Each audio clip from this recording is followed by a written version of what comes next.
안녕하세요. 함께 성공하는 채널 위그로입니다. 우리가 끌어당김의 법칙을 이용해서 우리가 원하는 미래를 그리고자 할 때 가장 여러분들에게 방해가 되는 한 가지를 꼽으라면 무엇인가요? 저는 제일 큰 방해 요소 한 가지는 내 머릿속에 피어나는 의심이라고 생각을 합니다. 그 의심이 때로는 두려움, 때로는 불안감, 때로는 조급함으로 형태를 바꿔서 나타날 때가 있어요. 오늘은 이 의심을 우리 마음속에서 어떻게 사라지게 할 수 있을지, 진짜 된다 라는 비잉의 마음을 어떻게 심을 수 있을지 많은 분들이 궁금해하신 주제를 가지고 왔습니다. 끌어당김의 법칙은 한마디로 반복적으로 내 생각에 주입을 시켜서 내 잠재의식을 세뇌시킨다, 그런 활용법들이 굉장히 많습니다. 제가 오늘 설명드릴 무의식 정화에 대한 이야기를 들으면 어떤 분들은 생소하실 수도 있고 어떤 분들은 끌어당김의 법칙이랑 잘 이어지지 않을 수 있어서 추가적으로 설명을 드리자면,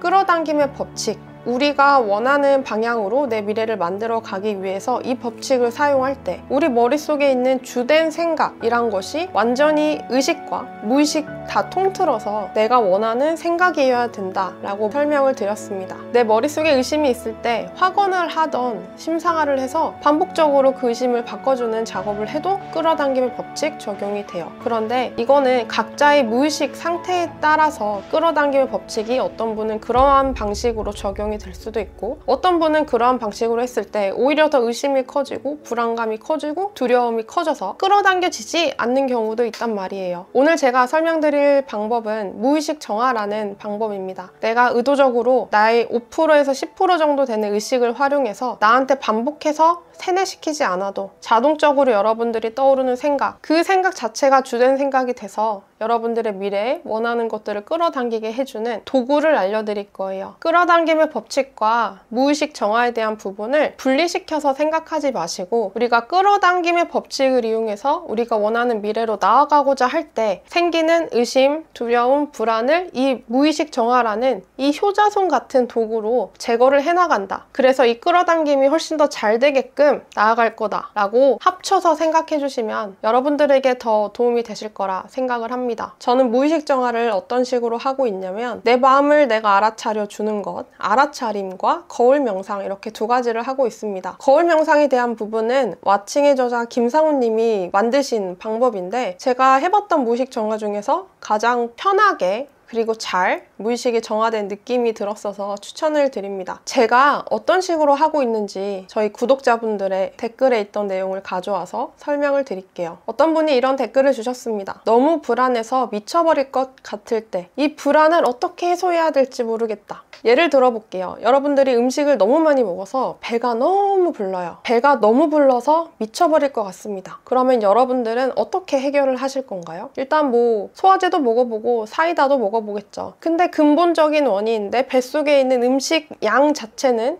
줄지 않는단 말이죠. 그럼 이럴 때는 어떻게 해야 되냐면 내가 미쳐버릴 것처럼 배가 부르다면 토를 해야 됩니다. 그러면 그 원인 자체가 제거가 되어서 내가 배불러서 미쳐버리는 느낌에서 제일 빨리 벗어나실 수가 있어요. 이때 내가 너무 배불러서 미쳐버릴 것 같을 때 음식을 토해낼 때 주변에 어떤 사람도 필요하지 않습니다. 나하고만 내가 스스로 해결을 하면 돼요. 내가 배부른 것 자체를 남 탓을 하면서 너 왜 그런 음식을 너무 이렇게 맛있게 만들어서 이렇게 나를 배부르게 만들었어 라고 화낼 필요도 없습니다. 그리고 내가 토할 때 옆에 누군가 있을 필요가 없어요. 여러분들이 스스로 혼자서 무의식 정화를 통해서 그 불안한 마음을 다스릴 수 있습니다. 그리고 그렇게 하셔야 되고요. 이 무의식 정화라는 게 저는 처음에 들었을 때 진짜 더 사이비스러워 보였어요. 안 그래도 끌어당기는 법칙도 좀 터무니없고 어쨌든 내가 필요해서 믿고 있는 사실인데 이 무의식 정화라니 이게 무슨 뜬금없는 소린가 라고 하면서 처음에 받아들이기 좀 어렵고 좀 이질감도 들었었는데, 혹시 정신의학과, 정신과 병원에 가보신 분 계시다면 이 얘기에 공감을 하실 거예요. 저는 예전에 우울증이 너무 심해서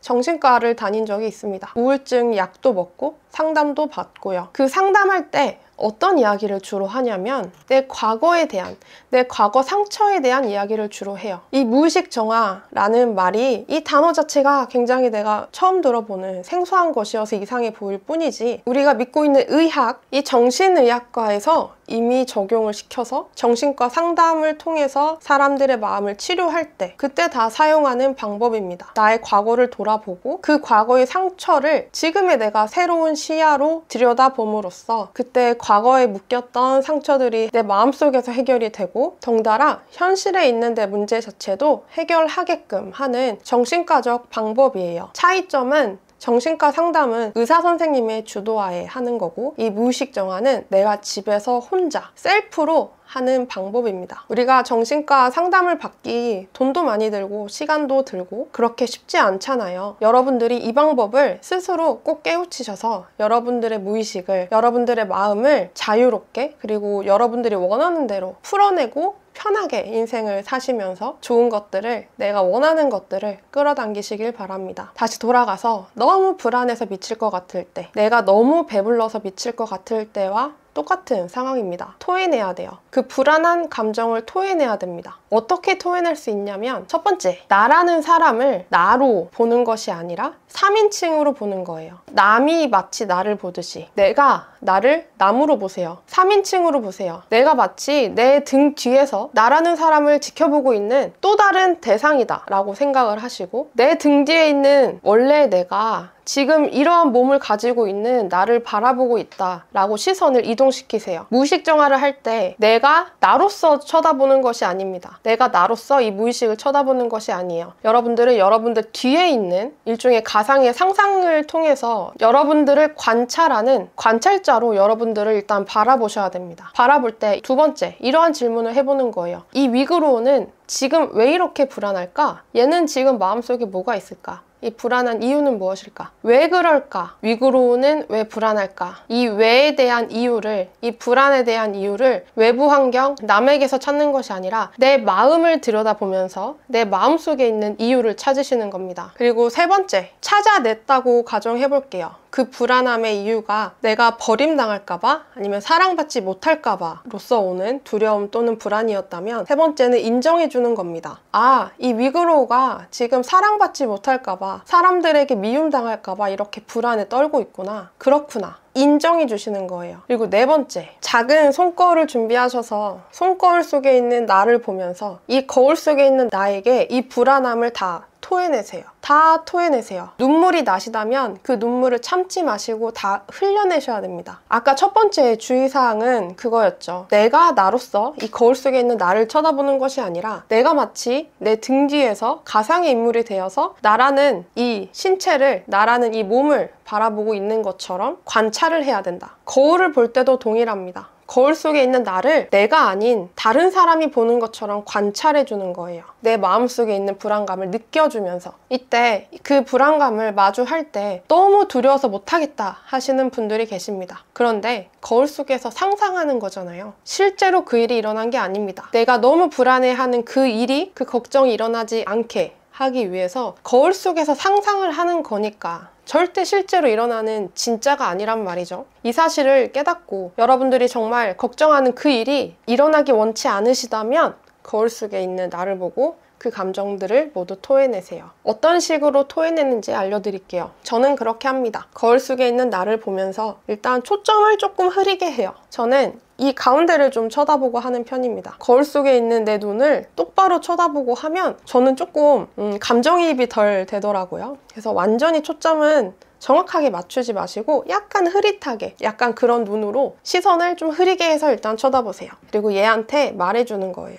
나 지금 너무 불안해. 로 시작하세요. 나 지금 너무 불안해. 이 일이 잘못돼서 내가 사람들에게 미움받고 사랑받지 못할까봐 너무 불안해. 너무 불안해. 너무 불안해. 하면서 올라오는 여러분들의 불안감을 그대로 느껴주세요. 이렇게만 하고 끝내셔도 됩니다. 근데 이렇게 했을 때 과거에 여러분들이 비슷한 상처, 비슷한 감정을 겪었던 어떤 과거의 경험이 떠오를 때가 있어요. 내가 엄마한테 혼나고 있던 나일 수도 있고, 친구들에게 왕따를 당했던 예전의 나일 수도 있고, 그러면 그때 상황으로 돌아가서 이 거울을 보면서 그때의 감정을 내가 느껴주는 겁니다. 어떤 식으로 느끼면 되냐면요. 이 거울 속에 있는 나가 내 가해자가 될 수도 있고요. 그리고 피해자였던 어린 시절의 내가 될 수도 있습니다. 이거는 여러분들의 느낌에 따라서 거울 속에 있는 내가 마치 가해자처럼 느껴진다면 그 가해자한테 내가 당했던 상처를 마구 표현을 해주는 거예요. 너 진짜 그때 왜 그랬어? 진짜 너 너무 나쁜 사람이야. 어떻게 나한테 그럴 수가 있어? 거울 명상을 하실 때 탓을 하셔도 좋습니다. 여러분들이 억눌러 놨던 감정이 있단 말이에요. 그래서 지금 비슷한 불안한 감정이 드는 거기 때문에 어렸을 때 감정도 같이 풀어줘야 이 근본적인 원인 자체가 해결이 됩니다. 어렸을 때 감정으로 돌아가서 가해자에게 하고 싶은 말 마음껏 하시고, 또 어떤 날엔 이 가해자로 보이는 것이 아니라 마치 어린 시절의 그 불쌍한 내 모습일 때가 있어요. 그렇다면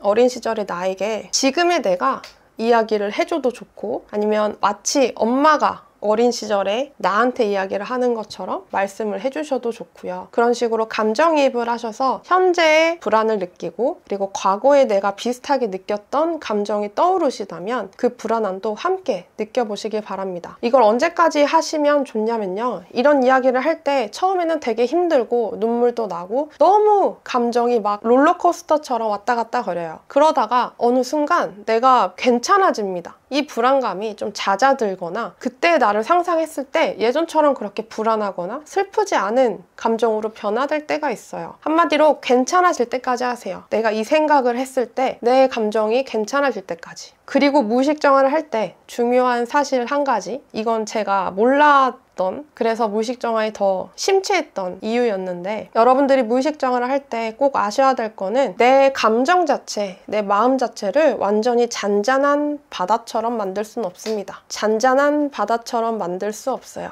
왜냐하면 우리는 인간이니까요. 이렇지 않고 정말 잔잔한 바다가 됐다면 우리는 현자가 되고 성인이 됐겠죠. 근데 우리는 인간이니까, 이 땅을 살아가는 사람이니까 잔잔하지 않습니다. 이렇게 무의식 정화를 했다고 해서 이 불안감, 두려움이 완전히 사라지고 이제 두려움을 느끼지 못하고, 이거 절대 아니에요. 지금의 저도 불안을 느끼고 두려움을 느끼고 조급함도 느끼고 부정적인 감정들 다 듭니다. 예전처럼. 그치만 차이점은 그 깊이가 많이 짧아졌어요. 예전에는 내가 두려움에 떨 때 이렇게 바닥까지 찍고 올라왔다면, 지금은 이 거울 명상이라는 너무 저의 삶을 편안하게 살게 해준 도구가 있기 때문에 이렇게 갔다가 바로 올라올 수 있습니다. 그러니 무의식 정화는 여러분들에게 지금 느껴지는 감정을 해소시켜준다 라는 관점으로 완벽하지 않게 사용을 하시면 좋겠습니다. 내 감정을 모두 100% 풀어낸다 라고 했던, 예전에 잘 몰랐던 저처럼 하지 마시고요. 또 다른 분이 댓글로 현재 경제적인 어려움이 너무 커서 무기력이 심하고 살기 싫을 때, 아까 이야기했던 것처럼 거울 명상으로 시작을 하세요. 그리고 3인칭, 내 등 뒤에 있는 어떤 가상의 인물이 나를 관찰한다 라고 생각을 하시고 거울 속에다 대고 내가 지금 느끼는 어려움, 내가 지금 느끼는 죽고 싶음을 표현을 하는 거예요. 나는 너무 무기력해서 지금의 내가 싫다. 그래서 나는 죽어버리고 싶다. 사는 게 무가치하다. 죽어버리고 싶다. 라는 단어로 먼저 입을 떼시고, 느껴지는 과거의 경험이 있다면 그 과거의 경험으로 돌아가서 풀어내보세요. 거울 속에 있는 내가 진짜 내가 아니라 나는 관찰자로 3인칭의 나를 관찰하고 있다 라는 거는 꼭 유지하시면서 이 안에 있는 감정을 모두 토해내시길 바랍니다. 저도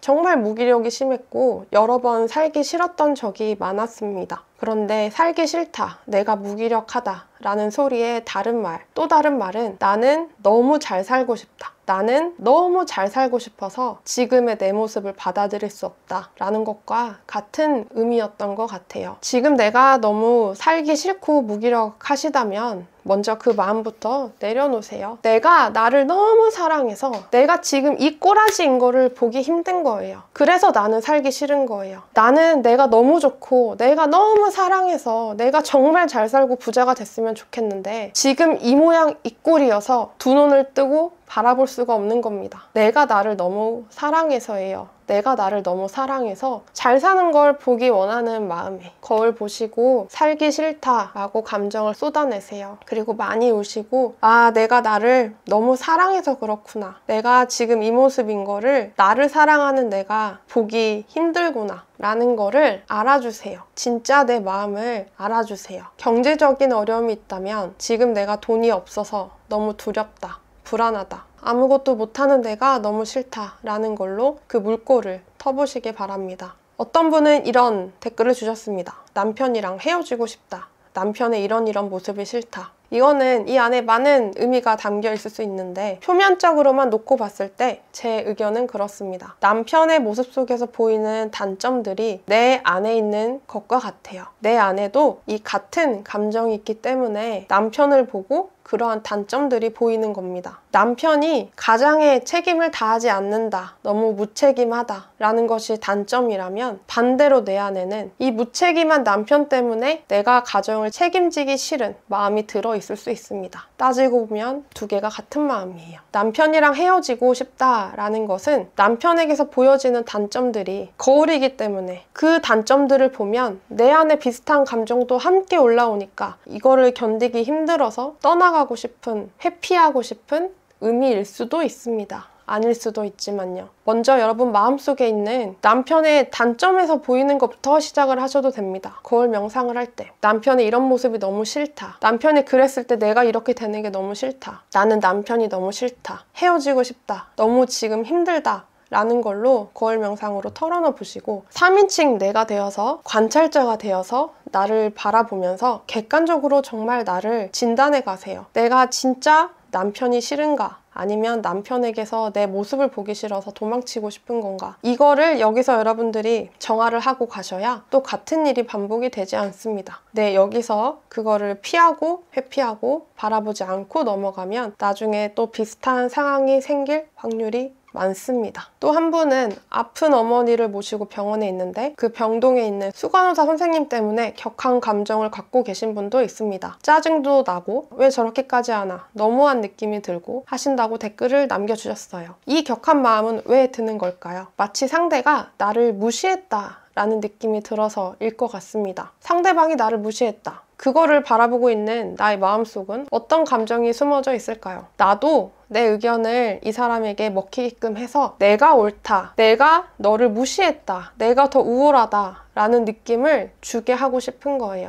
결국 상대방에게 보이는 모든 감정은 내 마음속에 있는 감정과 똑같습니다. 그래서 세상은 우리의 거울이라고 하는 거예요. 다른 사람이 나를 마치 무시하는 것 같은 느낌이 들 때 우리는 화가 나고 짜증이 납니다. 근데 그럴 때 거울 명상을 통해서 어떻게 풀어가시면 좋냐면 거울 속에 내 얼굴을 보면서 이 거울 속에 있는 사람이 마치 수간호사인 것처럼 하고 싶은 말 다 내뱉으세요. 너 왜 나 무시해?로 시작하셔도 좋습니다. 얘가 무시해서 정말 너무 짜증나 이런 단어들만 쓰셔도 좋습니다. 그랬을 때 분명히 여러분들 어린 시절에 무언가 무시당했던 기억, 상처가 있을 겁니다. 그때의 감정으로 돌아가셔서 나를 꼭 관찰자로 바라보시고 내 안에 있는 비슷한 감정들을 함께 풀어내시길 바래요. 우리는 끌어당김의 법칙을 이루고자 할 때 이거에 반대돼서 이 끌어당김이 적용하지 못하게 막는 반대되는 생각들을 가지고 있습니다. 이 생각들은 이렇게 뭉뚱그려서 저는 두려움이라고 생각해요. 의심이 드는 거는 내가 성공하지 못할까 봐 두려운 것이고 불안한 것도 마찬가지고 우리가 어떤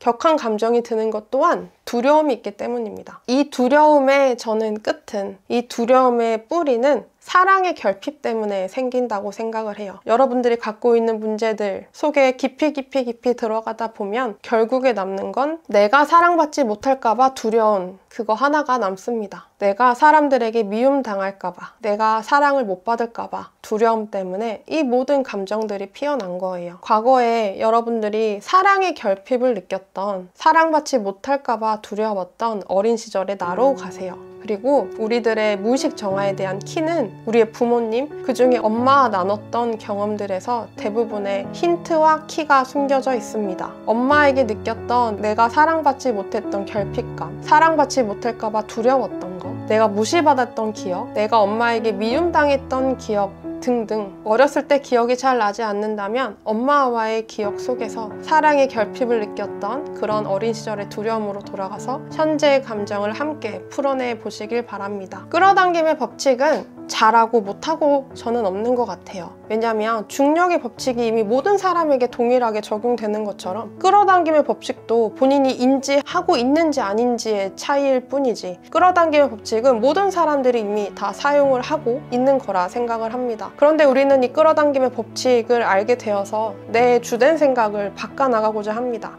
내가 더 원하는 방향으로, 과거의 나랑 또 다른 미래로. 이렇게 끌어당김의 법칙을 사용할 때 나타나는 의심들, 어쩔 수 없이 의심이 들고 두려움이 들고 불안이 듭니다. 우리는 그렇게 살아왔기 때문에 그러한 것들을 무의식 정화를 활용하셔서 여러분들의 인생을 더욱더 편안하게 사시길 바래요. 따지고 보면 우리 엄마도, 나에게 사랑을 충분하게 주지 못했던 엄마도 이거를 몰랐기 때문에 그랬고, 엄마 또한 어린 시절에 사랑을 못 받았기 때문에 이러한 감정이 들었을 겁니다. 구태여 누군가를 탓하지 마시고 여러분들 스스로 여러분들의 마음을 다스리면서 편하게 원하시는 것들을 끌어당기시길 바래요. 끌어당김의 법칙과 무의식 정화를 사용하시면서 드는 질문들은 댓글에 남겨주시면 제가 확인하고 이렇게 또 영상으로 답변을 드리도록 하겠습니다. 함께 성공하는 위그로우가 되겠습니다. 감사합니다.